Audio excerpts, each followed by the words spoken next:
Hi, I'm Brad Frey, Music Supervisor here at Ava Technologies, and today I'm happy to give you an updated tutorial on editing with the piano roll featuring our new real-time player. To get started with this feature, right-click on a piece in your track library and choose Open in Piano Roll. Here you'll be greeted with an interface that shows you all of the layers heard in the piece, like your melody and chords, what instruments are playing in each layer, and what notes those instruments are actually playing. This interface also allows you to make changes to the composition, including adding and removing instruments and adding and removing various effects. Previously, any changes made to the composition required you to click Save and Render at the top left in order to actually hear those changes. However, with the real-time player, this is no longer the case, and any changes you make can now be heard instantly. As you begin to make changes, edit mode will automatically be enabled, indicated at the top left by this green light. This means the real-time player is now active and your changes will be heard without the need to save and render. This also means that the quality of the audio and the performance will be slightly reduced temporarily so that your changes can be processed more efficiently. When you're done making your changes, it's still important that you click Save and Render in order to actually save your changes and render the higher quality version of the audio that you can download later. The changes that you can make in the piano roll are still largely the same as before, with the addition of two new tools to help you: the mute and solo buttons, which allow you to temporarily turn off or single out a single instrument or an entire layer of the piece.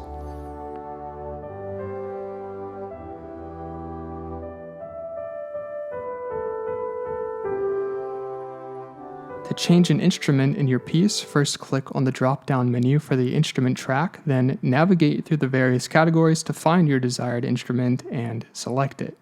To delete the instrument entirely, click the gear button to the right of the instrument drop-down menu and click Delete Instrument. And to add an instrument, click Add Instrument, then click the drop-down menu for the instrument track and select the instrument you want. Other options for editing the sound of the instruments include auto staccato, which will intelligently try to choose the appropriate articulation for each note, and sustain pedal, which will allow the notes of a piano instrument to ring out more. Clicking the gear icon to the left of each instrument will allow you to make even more precise changes to the instrument, such as changing the octave transposition, gain offset, and panning. This jagged line icon to the right of the layer name opens up a new part of the interface, which allows you to draw automation curves that affect the sound of the instruments. The drop-down menu here allows you to switch between these various automation tracks, including dynamics, which affect how loud or soft an instrument is playing, a low frequency cut, the filter that removes lower bass sounding frequencies, and a high frequency cut, which removes those higher sounding frequencies. In addition to changing how the instruments play, you can also adjust when the instruments play as well. The colored blocks on each instrument track indicate that the instrument is currently playing at that moment in time, and if there is no colored block present, the instrument will not play anything. These blocks can be adjusted using the pointer mode and pencil mode toggle at the top left. Pointer mode, which is the default mode, allows you to drag the ends of the block to make them shorter or longer. You can also select a block and press delete to delete the entire block. In pencil mode, you can draw new blocks or remove sections of an existing block by clicking inside the instrument track.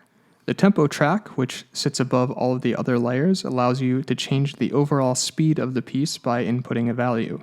A lower value will make the piece play slower, and a higher value will make the piece play faster.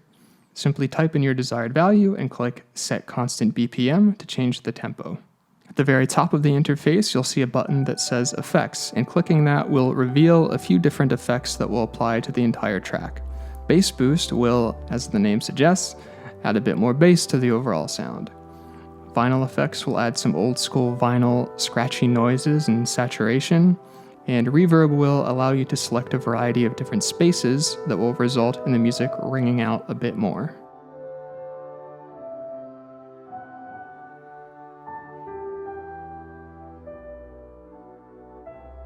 Finally, if you're unhappy with a particular section of a piece but you want to keep the rest, you can click on the section header here and click either Replace Section or Regenerate Section and Dependencies.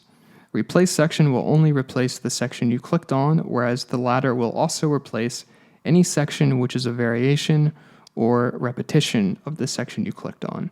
So if you do this for section A, any other section in the piece which is also a variation of the A section will be replaced also. As mentioned previously, all of these changes can now be heard immediately without the need for saving and rendering all the time, thanks to the new real-time player. We hope this makes it a lot easier and quicker to edit and experiment with the tracks you generate with Ava. If you have any questions or feedback, feel free to email us at feedback@ava.ai or join us on Discord and let us know what you think there. Thanks for watching.